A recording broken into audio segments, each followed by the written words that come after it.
and vegetarian yoga practitioners who converted to a form of Islam and described themselves as vegetarian Muslim warriors. I'm so glad I found this article. Their crimes emerged from... I can't read it. Oh, this is great.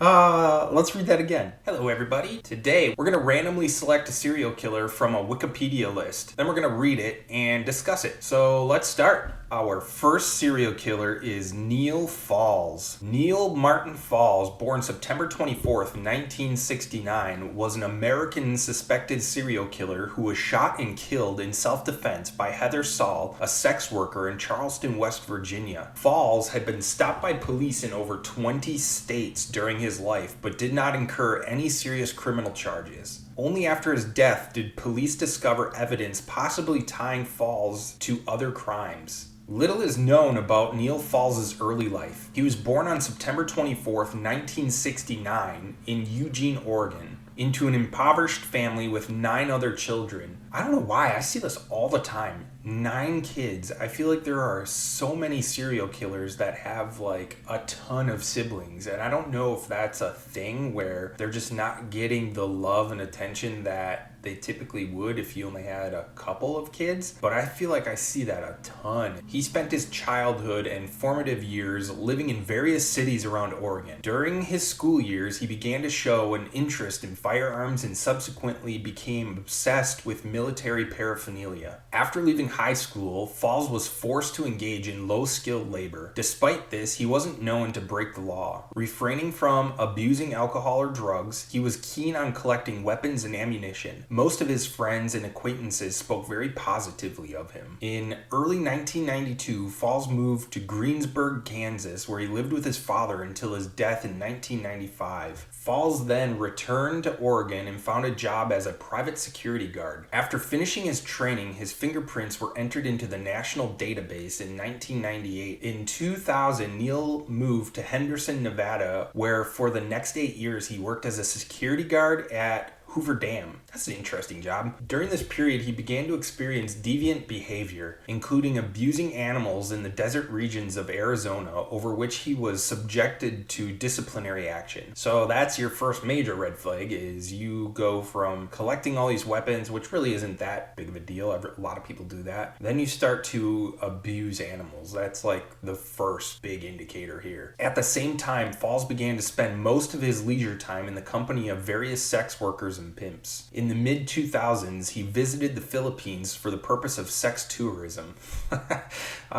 Interesting. I didn't even know that was a thing in the Philippines.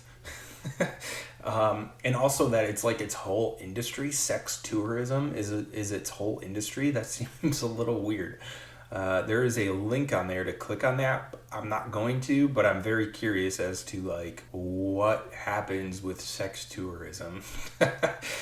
In 2008, Falls was charged with sexually harassing a colleague, after which he was forced to quit. After his dismissal, he began to frequently change his place of residence. Between 2009 and 2015, he lived in Oregon, Indiana, Kentucky, and Texas, where he was detained by police on several occasions for traffic violations. In January of 2015, Neal found out that a woman with whom he was intimately involved with was married, after which, in the same month, his mother died. These two events greatly affected his emotional state, making him become internally conflicted and disorganized. In April of 2015, Falls underwent retraining courses to continue working as a security guard in the private sector in Oregon. But by that summer, he went to Texas. From there, he moved to West Virginia. God, this is like the worst grammar. Shortly after moving to West Virginia, Falls met a sex worker named Heather Saul online and tracked down her address. After entering Saul's residence, he held her at gunpoint. Saul described the struggle that ensued as follows. "When he strangled me, I grabbed my rake, and when he laid the gun down to get the rake out of my hands, I shot him."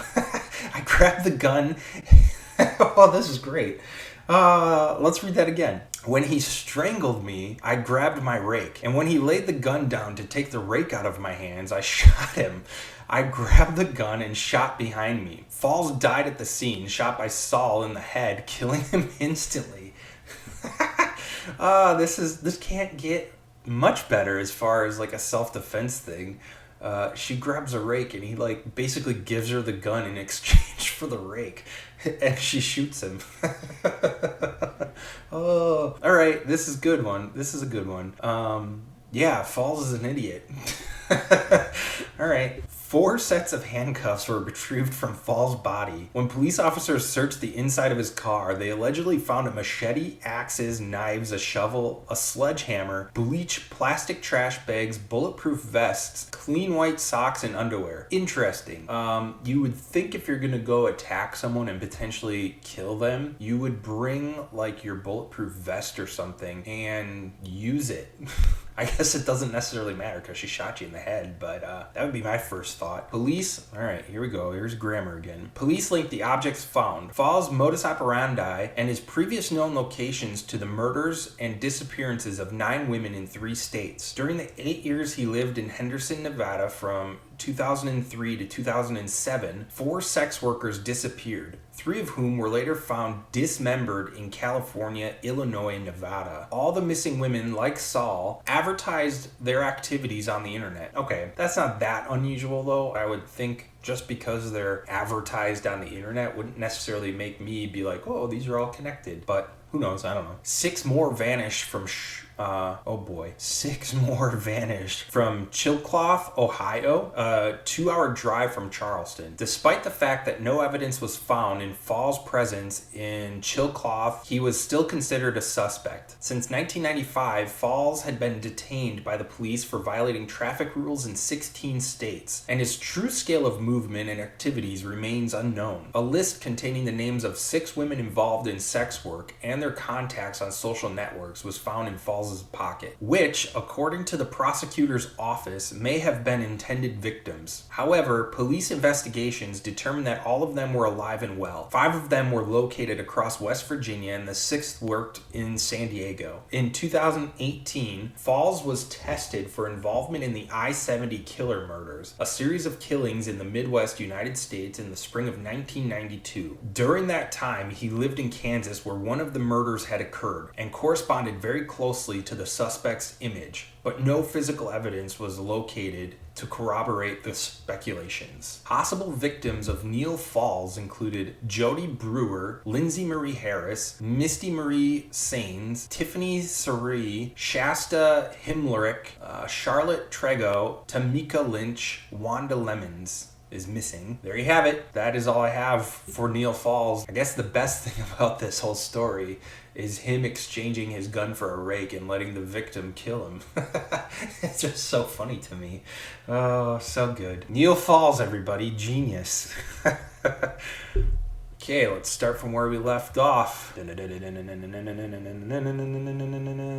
go here. Susan Carson. You are the next contestant on Wikipedia Murders. Oh, it's 2. Here we go. Michael Bear Carson and Susan Carson. James Clifford Carson, aka Michael Bear Carson, born 1950, and Susan Barnes Carson, aka Suzan Bear Carson, born 1941, are American serial killers convicted for 3 murders between 1981 and 1983 in Northern California and the San Francisco Bay Area. In 1977, James Carson was in Phoenix, Arizona when his first wife noticed severe behavioral changes and left with their daughter, Jennifer. Carson began a relationship with Susan Barnes, a divorcee with 2 teenage sons. James and Susan married and became involved in illicit drugs and mysticism. I have no clue what that is. Let's just hover over here. So mysticism is popularly known as any kind of ecstasy or altered state of consciousness which is given a religious or spiritual meaning, but may refer to becoming one with God or the absolute. It also refers to the attainment of insight in ultimate or hidden truths and to human whatever. So I don't know if this is really known by a lot of people. According to this thing, it is, but I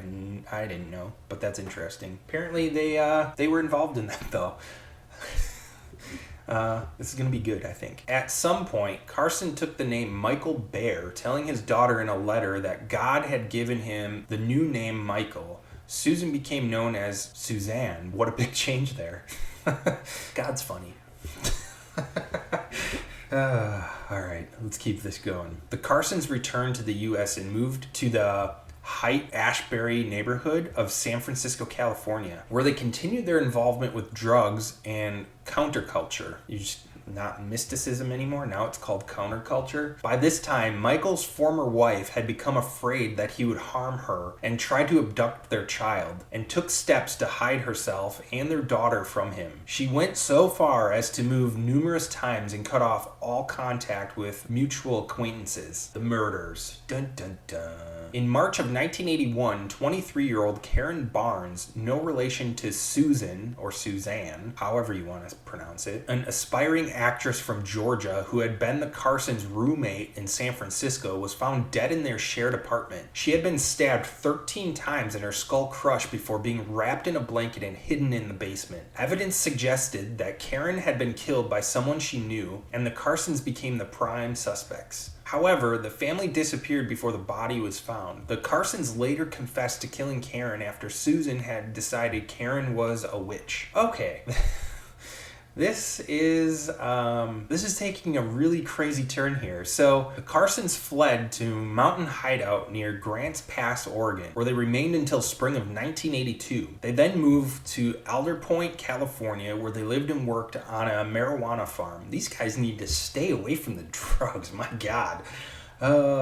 According to the other workers on the farm, the Carsons were anarchists who advocated revolution and predicted that a nuclear apocalypse would soon occur. Okay, if I'm working at a marijuana farm and the people there are being like, we're going to have a nuclear apocalypse, and they are crazy, I'm pretty sure I would report them and be like, I don't know if they're smoking the drugs here or what is going on, but these people clearly should not be around any of this. In May of 1982, Michael shot and killed Clark Stevens, a worker at the farm with whom he had a dispute, and attempted to dispose of the body by burning it and burying it under chicken fertilizer in the woods. See? 2 weeks later, Stevens was reported missing to the Humboldt County Sheriff, leading to the discovery of Stevens' burnt remains. Okay, see, I told you. If these people are crazy, just get them out of there.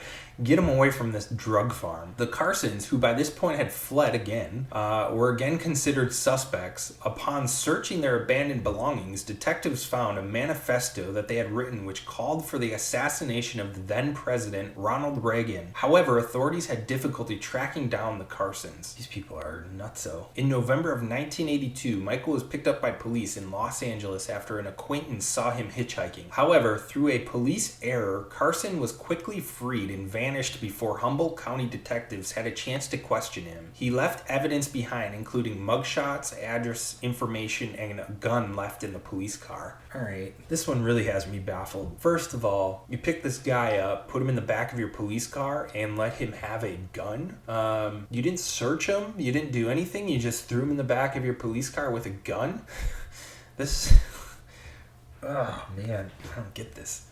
All right. The following January, the Carsons were hitchhiking near Bakersfield and were given a ride by a 30-year-old John Charles Hellier, who was driving to Santa Rosa. Suzanne reportedly decided that Hellier was a witch and had to be killed. What is up with the witches here? Why is everyone a witch to this woman? I want to know what makes her think that there is a witch. Like, what is her protocol to check, like, I don't know, are their skin green? Check. They have a pointy nose. Check. They're flying around on a broom. Like, what's her check marks for a witch here? I don't get it. Also, wouldn't it be a warlock? Aren't witches female and warlocks male? When he was driving on U.S. Route 101 in Sonoma County, an argument and physical fight broke out between Hellier and the Carsons, resulting in the car coming to a stop on River Road. The fight escalated outside the vehicle and Susan stabbed Hellier while he and Michael struggled over a gun. Michael gained control of the gun and killed Hellier in the view of a passing motorist, one of whom contacted police. A high-speed chase ensued as the Carsons attempted to flee in Hellier's car, which crashed and they were both apprehended. Confessions and aftermath. The Carsons initially called a press conference to confess to the murders of Hellier, Stevens, and Barnes. That's interesting. They called a press conference for themselves? Weird. Before trial, they withdrew their confessions and entered pleas of not guilty. On June 12, 1984, the Carsons were convicted first of Barnes' murder and sentenced to 25 years in prison. Later, they were convicted of the murders of Stevens and Hellier, for which they received sentences of 50 years to life and 75 years to life, respectively. In 1989, the First District Court of Appeal affirmed their third conviction as it had previously done on the other two convictions. Michael is incarcerated at Mule Creek State Prison, and Suzan, is incarcerated at Central California Women's Facility. In a 5-hour interview with KGO-TV and the San Francisco Chronicle, as well as homicide investigators, the Carsons claimed to have pacifists and vegetarian yoga practitioners who converted to a form of Islam. This sounds like a Cards Against Humanity card. Oh, what is up with these people? And describe themselves as vegetarian Muslim warriors. Oh, these people are crazy. I'm so glad I found this article. Oh, the crimes emerged from this. I can't even read this. Oh, all right. Their crimes emerged from. I can't read it. Their crimes emerged from a shared mission to exterminate individuals they believed to be witches. Consequently, the press dubbed them the San Francisco Witch Killers. Oh, man. They stated that they killed Barnes because they believed she had made a false conversion to the religion and was drained Miss Carson of her health and yogic powers. Oh my God, what is going on here? Their justifications for the second and third killings were that Stevens had allegedly sexually assaulted Suzan, and that Hellier had allegedly called her a witch and sexually abused her. From their conviction and through their incarceration up to 2015, they have shown no remorse for their crimes. They claim to have traveled through Europe and, back in the United States, through the American Southwest and parts of California. The couple said that they kept a list of targeted individuals, including political figures and celebrities such as Reagan and Johnny Carson. According to Richard D. Reynolds, who wrote a book about the case, the Carsons were suspects in nearly a dozen other deaths in the US and Europe. Crazy. Who knew? I've never heard of these people. Whew. That was an interesting one. I am very glad I read that. Those are the Wikipedia murders for today. Please like, comment, and share this video. Bye, everybody.